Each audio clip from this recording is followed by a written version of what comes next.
ایک پاکیزہ معاشرہ اسی وقت وجود میں آ سکتا ہے جب خاندانی نظام مضبوط ہو، اور خاندانی نظام کی مضبوطی کا انحصار شوہر اور بیوی کے باہمی تعلقات پر ہوتا ہے۔ دونوں کے درمیان جب تک باہم موافقت نہ ہو، دونوں ایک دوسرے کے حقوق کا خیال نہ رکھیں، اس وقت تک خاندان کے اندر خوشی، راحت، سکون پیدا نہیں ہو سکتا۔ تو آئیے ہم دیکھتے ہیں کہ اسلام شوہر اور بیوی کو ایک دوسرے کے حقوق کی ادائیگی کے لیے کیا حکم دیتا ہے۔ سب سے پہلے شوہر کی ذمہ داریوں پہ بات کریں گے اور عورت کے حقوق پر۔ قرآن پاک میں اللہ سبحانہ و تعالیٰ نے شوہر اور بیوی دونوں کو ایک دوسرے کا لباس بتایا ہے۔ ارشاد باری تعالیٰ ہے، ہن لباس لکم وانتم لباس لہن، وہ تمہارا لباس ہیں اور تم ان کا لباس ہو۔ اور لباس انسان کے لیے حفاظت، زیب و زینت اور سکون کا باعث ہوتا ہے۔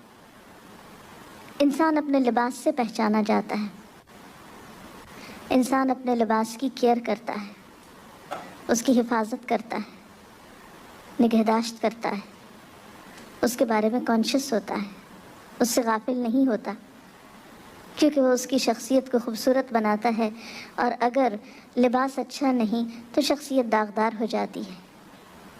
تو جس طرح لباس اور جسم کا باہم تعلق ہے، ایک مضبوط تعلق، قریبی تعلق، اسی طرح شوہر اور بیوی کا بھی باہم ایک مضبوط قریبی تعلق ہوتا ہے۔ اس لیے دونوں جب تک ایک دوسرے کے حقوق ادا نہ کریں، دونوں ایک دوسرے کا خیال نہ رکھیں، تو کوئی بھی خوشگوار خاندان جنم نہیں لے سکتا۔ تو آئیے دیکھتے ہیں کہ اس سلسلے میں اسلام کی تعلیمات کیا ہیں۔ سب سے پہلے شوہر کو یہ تلقین کی گئی کہ وہ بیوی کے ساتھ اچھا سلوک کرے۔ قرآن پاک میں اللہ تعالیٰ فرماتے ہیں، وَعَاشِرُوهُنَّ بِالْمَعْرُوفِ، اور ان عورتوں کے ساتھ معروف طریقے سے، بھلے طریقے سے زندگی بسر کرو۔ حجۃ الوداع کے موقع پر نبی صلی اللہ علیہ وسلم نے مردوں کو تلقین کرتے ہوئے فرمایا، لوگو سنو، عورتوں کے ساتھ اچھے سلوک سے پیش آؤ، کیونکہ وہ تمہارے پاس قیدیوں کی طرح ہیں۔ تمہیں ان کے ساتھ سختی کرنے کا کوئی حق نہیں، سوائے اس صورت کے جب ان کی طرف سے کھلی ہوئی نافرمانی سامنے آئے۔ اسی طرح آپ نے اپنے اس خطبے میں یہ بھی فرمایا کہ دیکھو سنو، تمہارے کچھ حقوق تمہاری بیویوں پر ہیں، اور تمہاری بیویوں کے کچھ حقوق تم پر ہیں۔ تمہارا حق ان پر یہ ہے کہ وہ تمہارے بستروں کو ان لوگوں سے نہ روندوائیں جن کو تم ناپسند کرتے ہو، اور تمہارے گھروں میں ایسے لوگوں کو نہ آنے دیں جن کا آنا تمہیں ناگوار ہو۔ اور سنو، ان کا تم پر یہ حق ہے کہ تم انہیں اچھا کھلاؤ اور اچھا پہناؤ۔ اسی طرح اسلام شوہر کو یہ حکم بھی دیتا ہے کہ وہ بیوی کے ساتھ خوش گمان رہے۔ اور اگر دیکھا جائے تو انسانی گمان اور انسانی سوچ انسان کے عمل کی بنیاد بنتی۔ آپ کسی کے ساتھ بھی اچھا سلوک اسی وقت کر سکتے ہیں جب آپ اس کے بارے میں حسن ظن رکھتے ہوں، اس کے بارے میں اچھی سوچ رکھتے ہوں، اس کے لیے برا نہ چاہتے ہوں۔ اسی لیے ہم دیکھتے ہیں کہ قرآن پاک میں اللہ سبحانہ و تعالیٰ تلقین فرماتے ہیں کہ فَإِن كَرِهْتُمُوهُنَّ فَعَسَىٰ أَن تَكْرَهُوا شَيْئًا وَيَجْعَلَ اللَّهُ فِيهِ خَيْرًا كَثِيرًا، کہ اگر وہ تمہیں کسی وجہ سے ناپسند بھی ہوں تو ہو سکتا ہے کہ ایک چیز تمہیں پسند نہ ہو، مگر اللہ تعالیٰ نے اسی میں تمہارے لیے بہت کچھ بھلائی بنا رکھی ہو۔ اس مفہوم کو آپ صلی اللہ علیہ وسلم نے ایک حدیث میں یوں بیان کیا ہے کہ کوئی مومن اپنی مومنہ بیوی سے نفرت نہ کرے۔ اگر بیوی کی کوئی عادت اس کو پسند نہیں تو ہو سکتا ہے کوئی دوسری خصلت اس کو پسند آ جائے۔ اسی طرح بیوی کے ساتھ عفو درگزر کی روش اختیار کرنے کا بھی حکم دیا گیا ہے، کیونکہ گھر میں 100 معاملات ایسے ہو سکتے ہیں جن میں دونوں کو ایک دوسرے سے اختلاف ہو، یا ایک دوسرے کی کوئی بات ناپسند ہو، یا ایک دوسرے کی طرف سے کچھ زیادتی ہو۔ تو ایسی صورت میں جب تک معاف کرنے کی روش پر عمل نہ کیا جائے بہتری نہیں ہو سکتی، کیونکہ انسان تو خطا کا پتلا ہے، غلطی تو اس سے ہوگی۔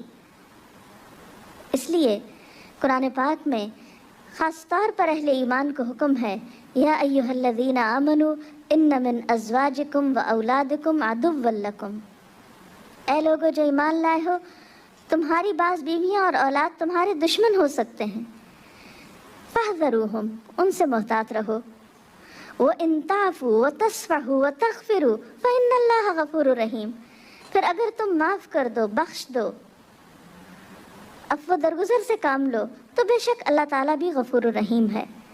معاف کرنے کے لیے یہاں پر 3 الفاظ ایک جگہ پر استعمال ہوئے ہیں، تعفو، تصفحو، تغفرو۔ اس سے آپ اندازہ لگا سکتے ہیں کہ کس قدر تاکید ہے معاف کرنے کی، اور ایک اچھا گھرانہ معاف کیے بغیر ایک دوسرے کو وجود میں آ ہی نہیں سکتا۔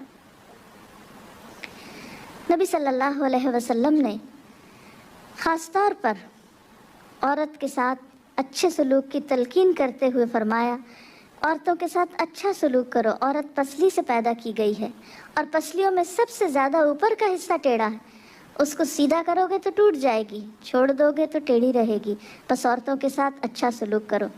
بعض اوقات یہ سمجھا جاتا ہے کہ اس میں شاید عورتوں کی توہین کی گئی، نہیں، اس میں عورت کی فطرت کو بتایا گیا ہے کہ اس کے اندر ایک خاص طرح کے جذبات اللہ تعالیٰ نے پیدا کیے ہیں۔ مرد عموماً زیادہ عقل سے کام لیتے ہیں، جبکہ عورت جذبات سے کام لیتی ہے، تو مرد اپنی سوچ کے مطابق عورت سے معاملہ نہ کرے، بلکہ عورت کی پوزیشن کو دیکھتے ہوئے، اس کے جذبات کو دیکھتے ہوئے اس سے معاملہ کرے اور حسن سلوک کرے، تو خاندانی زندگی زیادہ خوشگوار ہو سکتی ہے۔ پھر اسی طرح بیوی کے ساتھ خوش اخلاقی کا برتاؤ کرنے کا حکم دیا گیا۔ آپ صلی اللہ علیہ وسلم نے فرمایا، کامل ایمان والے مومن وہ ہیں جو اپنے اخلاق میں سب سے اچھے ہیں، اور تم میں سب سے اچھے لوگ وہ ہیں جو اپنی بیویوں کے حق میں سب سے اچھے ہیں۔ ہمارے ہاں تو اس شخص کو زن مرید کہا جاتا ہے جو بیوی کے ساتھ اچھا سلوک کرتا ہو، حالانکہ اللہ کے رسول صلی اللہ علیہ وسلم کے نزدیک سب سے اچھا مومن وہ ہے جو بیوی کے حق میں خوش اخلاقی برتتا ہے۔ یعنی کسی انسان کی خوش اخلاقی کا ثبوت اس سے نہیں دیا جائے گا کہ وہ اپنے گھر سے باہر کس کے ساتھ کیسا ہے، بلکہ یہ دیکھا جائے گا کہ وہ گھر کے اندر کیسا سلوک کر رہا ہے اپنے قریب ترین انسان کے ساتھ۔ حضرت عائشہ رضی اللہ تعالیٰ عنہ فرماتی ہیں کہ میں نبی صلی اللہ علیہ وسلم کے ہاں گڑیوں سے کھیلا کرتی تھی، میری سہیلیاں بھی میرے ساتھ کھیلتی، جب نبی صلی اللہ علیہ وسلم تشریف لاتے تو سب ادھر ادھر چھپ جاتی، آپ ڈھونڈ ڈھونڈ کر ایک ایک کو میرے پاس بھیجتے تاکہ وہ میرے ساتھ کھیلیں۔ اس سے آپ اندازہ لگا سکتے ہیں کہ آپ صلی اللہ علیہ وسلم کا اپنے ازواج مطہرات کے ساتھ کیسا سلوک تھا، کیسا معاملہ تھا، اور وہ ان کے جذبات کا کس قدر خیال رکھتے تھے۔ اسی طرح شوہر کی ذمہ داریوں میں سے یہ ذمہ داری بھی ہے کہ وہ بیوی کو خوش دلی سے نان نفقہ دے، اس کی ضروریات پوری کرے۔ اس سے نہ صرف یہ کہ دنیاوی اعتبار سے وہ اپنی ذمہ داری پوری کرے گا، بلکہ آخرت کے اعتبار سے بھی وہ بہترین اجر و ثواب کا مستحق ہوگا۔ نبی صلی اللہ علیہ وسلم نے فرمایا، ایک دینار وہ ہے جو تم نے اللہ کی راہ میں خرچ کیا، ایک وہ ہے جو تم نے کسی غلام کو آزاد کرنے میں خرچ کیا، ایک وہ ہے جو تم نے کسی فقیر کو صدقے میں دیا، اور ایک وہ ہے جو تم نے اپنے گھر والوں کو صدقے میں دیا، یعنی اپنی بیوی کو کھلایا، اس کی ضروریات پوری کرنے پہ لگایا۔ ان میں سب سے زیادہ اجر و ثواب اس دینار کے خرچ کرنے کا ہے جو تم نے اپنے گھر والوں پہ خرچ کیا۔ وہ لقمہ جو شوہر اپنی بیوی کو کھلاتا ہے وہ شوہر کے حق میں صدقہ لکھا جاتا ہے، یعنی فریضے کی ادائیگی تو اپنی جگہ، لیکن اس کا خرچ کرنا اس کے لیے باعث ثواب ہے اس مد میں۔ پھر اسی طرح بیوی بچوں کی دینی تعلیم و تربیت یہ بھی شوہر کی ذمہ داری۔ قرآن پاک میں اللہ تعالیٰ فرماتے ہیں، یا ایھا الذین آمنوا قوا انفسکم واہلیکم نارا، اے لوگو جو ایمان لائے ہو، اپنے آپ کو اور اپنے گھر والوں کو آگ سے بچاؤ۔ قرآن پاک میں نبی صلی اللہ علیہ وسلم کے ذریعے امت کو حکم دیا گیا ہے وَأْمُرْ أَهْلَكَ بِالصَّلَاةِ وَاصْطَبِرْ عَلَيْهَا کہ اپنے گھر والوں کو نماز کا حکم دو اور خود بھی اس کی پابندی کرو۔ اسی طرح بیوی کے لیے بھی کچھ احکامات ہیں، بیوی کی بھی کچھ ذمہ داریاں ہیں جو اسے شوہر کے حق میں پوری کرنا ہے۔ پہلی ذمہ داری یہ کہ بیوی خوشی کے ساتھ شوہر کی اطاعت کرے۔ قرآن پاک میں نیک عورتوں کی صفت یہ بتائی گئی ہے فَالصَّالِحَاتُ قَانِتَاتٌ، نیک عورتیں فرما بردار ہوتی ہیں، ایک طرف اللہ کی اطاعت گزار اور دوسری طرف شوہر کی اطاعت گزار۔ شوہر کی اطاعت کے بارے میں ایک حدیث میں آتا ہے، آپ صلی اللہ علیہ وسلم نے فرمایا 2 قسم کے لوگ ایسے ہیں کہ جن کی نمازیں ان کے سروں سے اوپر نہیں جاتی، ایک وہ غلام جو اپنے آقا سے بھاگ جائے جب تک کہ واپس نہ آئے، اور دوسرے وہ بیوی جو اپنے شوہر کی نافرمانی کرے جب تک کہ نافرمانی سے باز نہ آ جائے۔ یہاں تک حکم ہے کہ بیوی شوہر کے معاملے میں کسی دوسرے کی بات نہ مانے، یعنی شادی کے بعد ایک عورت جب شوہر کے گھر چلی جاتی ہے تو پھر شوہر کا حق سب سے بڑا ہو جاتا ہے۔ بعض اوقات ہمارے معاشرے میں ایک طرف شوہر کچھ کہتا ہے، دوسری طرف والدین کچھ کہتے ہیں، تیسری طرف کسی اور کا مشورہ کچھ ہوتا ہے، عورت بیچاری بیچ میں پھنس جاتی۔ ایسے موقع پر عورت کے لیے کیا لازم ہے، اس کی پرائرٹی کیا ہوگی کہ وہ اپنے شوہر کی بات مانے۔ عورت کی دوسری بڑی ذمہ داری اپنی آبرو اور عزت و عصمت کی حفاظت ہے۔ عورت کوئی ایسا کام نہ کرے جس سے اس کی عفت و عصمت پر کچھ حرف آئے۔ ازدواجی زندگی کی خوشی کا راز باہم ایک دوسرے پر اعتماد ہے۔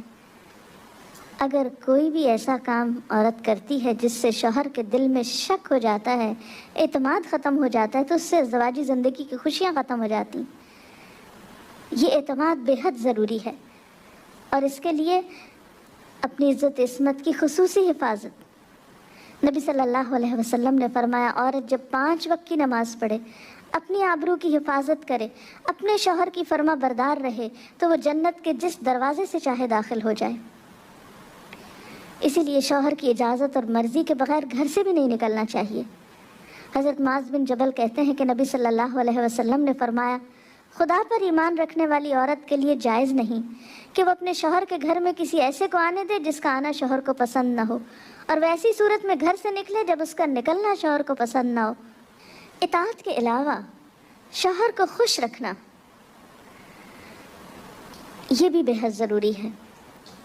نبی صلی اللہ علیہ وسلم نے فرمایا جس عورت نے اس حال میں انتقال کیا کہ اس کا شوہر اس سے خوش تھا تو وہ جنت میں داخل ہوگی۔ اور عموماً کسی کی خوشی کے لیے انسان اپنے جذبات کی قربانی دیتا ہے، بعض اوقات اپنی سوچ کی قربانی دیتا ہے، بعض اوقات اپنے کسی اور راحت و آرام کی قربانی دیتا ہے۔ تو ایک عورت جب اپنے شوہر کو خوش کرتی ہے تو جواباً اس کے لیے خوشی پلٹتی ہے۔ اس لیے گھریلو زندگی کی خوشی کا انحصار اسی بات پر ہے کہ دونوں ایک دوسرے کے لیے قربانی کے جذبات رکھتے ہوں، ایک دوسرے کے لیے رحمت اور ایک دوسرے کے لیے مودت کا ذریعہ ہوں، جیسا کہ قرآن پاک میں شادی کا مقصد ہی یہ بتایا گیا کہ دونوں کے درمیان باہم مودت اور رحمت کے جذبات ہوں، ایک دوسرے کے لیے سکون کا باعث ہوں، تاکہ انسانی زندگی بہترین طریقے پر رواں دواں رہے۔ اسی طرح شوہر سے محبت کا اظہار کرنا، اس کے ساتھ وفادار رہنا، اس کا احسان ماننا یہ بھی بے حد ضروری ہے۔ حضرت اسماء کہتی ہیں کہ ایک بار نبی صلی اللہ علیہ وسلم میرے پاس سے گزرے، میں اپنی سہیلیوں کے ساتھ تھی، آپ نے ہمیں سلام کیا اور ارشاد فرمایا تم پر جن کا احسان ہے ان کی ناشکری سے بچو۔ تم میں سے ایک اپنے ماں باپ کے گھر کافی دنوں تک بن بیاہی بیٹھی رہتی ہے، پھر اللہ تعالیٰ اس کو شوہر عطا کرتا ہے، اولاد دیتا ہے، اور ان سارے احسانات کے باوجود اگر کبھی کسی بات پہ شوہر سے ناراض ہوتی ہے تو کہہ اٹھتی ہے میں نے تو کبھی تمہاری طرف سے کوئی بھلائی دیکھی ہی نہیں۔ تو یہ جملہ ناشکری کا جملہ ہے جو عورت کو نہیں بولنا چاہیے۔ قیامت کے دن اللہ تعالیٰ اس عورت کی طرف نظر رحمت اٹھا کر نہیں دیکھے گا جو شوہر کی ناشکری ہوگی۔ اور آخری بات یہ کہ عورت کے اوپر لازم ہے کہ وہ اپنے گھر بار، مال و اسباب اور اپنی ذمہ داریوں میں شوہر کی مددگار رہے، شوہر کی وفادار رہے۔ آپ صلی اللہ علیہ وسلم نے فرمایا قریش کی عورتیں کتنی اچھی عورتیں ہیں جو بچوں پہ بہت مہربان اور شوہر کے گھر بار کی حفاظت کرنے والی ہیں۔ آپ صلی اللہ علیہ وسلم نے ایک اچھی عورت کی خوبیاں بیان کرتے ہوئے فرمایا مومن کے لیے خوف خدا کے بعد سب سے مفید اور باعث خیر نعمت نیک بیوی ہے۔ اور نیک بیوی کون؟ جب وہ شوہر اسے کسی کام کے لیے کہے تو خوشی سے کر دے، جب اس پہ نگاہ ڈالے تو اسے خوش کر دے، جب اس کے بھروسے پہ قسم کھائے تو وہ اس کی قسم پوری کر دے، جب وہ کہیں چلا جائے تو اس کے پیچھے اپنی عزت و آبرو کی حفاظت کرے، اور شوہر کے مال و اسباب کی اور ان سب چیزوں کی نگرانی میں شوہر کی خیرخواہ اور وفادار رہے، اور اس کے ساتھ ساتھ اپنی صفائی، زیبائش اور سلیقہ مندی کا بھی ثبوت دے۔ اس سلسلے میں اگر آپ کے ذہن میں مزید کچھ سوالات ہوں تو آپ کر سکتے ہیں۔ اگر والدین اور شوہر دونوں میں سے کسی ایک کی بات ماننے کا جیسے وقت ہو تو پھر کس کی بات پہلے ماننی چاہیے؟ شادی کے بعد شوہر کی بات ماننا زیادہ ضروری ہے بنسبت کسی اور کے، کیونکہ واضح طور پر آتا ہے کہ عورت شوہر کے معاملے میں کسی دوسرے کی بات نہ مانے۔ اگر شوہر کوئی ایسا حکم دے جو کہ شریعت کے خلاف ہو تو کیا اس کو حکم ماننا چاہیے شریعت اور دین کے خلاف؟ یہ تو ایک اصول ہے لا طاعۃ لمخلوق فی معصیۃ الخالق، کہ کسی مخلوق کی یعنی کسی انسان کی اطاعت جائز ہی نہیں جہاں اللہ کی نافرمانی ہو رہی ہو۔ یہ تو ایک واضح اور طے شدہ بات ہے، اس لیے جہاں اطاعت کی بات ہوگی وہ معروف میں ہوگی، نیکی اور بھلائی کے کاموں میں ہوگی، شر میں اور برائی میں نہیں ہوگی۔ اگر کسی کا شوہر ناراض اس کا انتقال ہو جائے، وہ ناراض ہو اس کا انتقال ہو جائے، ایسی بیوی کیا کرے؟ بعد میں شوہر کے لیے دعا مغفرت کرے، اس کی طرف سے صدقہ خیرات کرے تو انشاءاللہ اللہ تعالیٰ معاف کرنے والا ہے۔ ڈاکٹر صاحبہ، اگر ایک پارٹنر اپنے حقوق اپنے فرائض پورے کرتا ہے لیکن دوسرا جو ہے وہ نہیں کر رہا تو اس صورت میں پھر کیا رویہ ہونا چاہیے؟ اس میں یہ کہ حسن سلوک کے ساتھ دوسرے شخص کو توجہ دلانی چاہیے کہ وہ اپنے حقوق پورے کرے، کیونکہ تالی دونوں ہاتھوں سے بجتی ہے۔ ایک شخص کب تک اچھا سلوک کر سکتا ہے اگر دوسری طرف سے اچھا سلوک نہ ہو؟ لیکن یہ یاد رکھیے کہ انسان بد اخلاقی کے ساتھ نہ کسی کا دل جیت سکتا ہے، زور زبردستی کے ساتھ کسی سے اپنے حقوق نہیں منوا سکتا۔ وقتی طور پہ ہو سکتا ہے کہ پریشرائز ہو جائے، لیکن کسی کے دل میں اپنی جگہ نفرت یا سختی سے نہیں بنائی جا سکتی، محبت کے ساتھ ہی بنتی ہے۔ اس لیے صبر سے کام لینا چاہیے، اس معاملے میں جلد بازی نہیں کرنی چاہیے، اور دوسرے کو اپنے اخلاق کے ساتھ درست کرنے کی کوشش کرنی چاہیے، کیونکہ شوہر اور بیوی کا باہم تعلق جو ہے وہ بنیادی طور پر ہے ہی محبت کا تعلق۔ اگر شوہر دینی تعلیم کو اہمیت نہیں دیتا لیکن بیوی اسے حاصل کرنا چاہتی ہے تو ایسے میں بیوی کو کیا کرنا چاہیے؟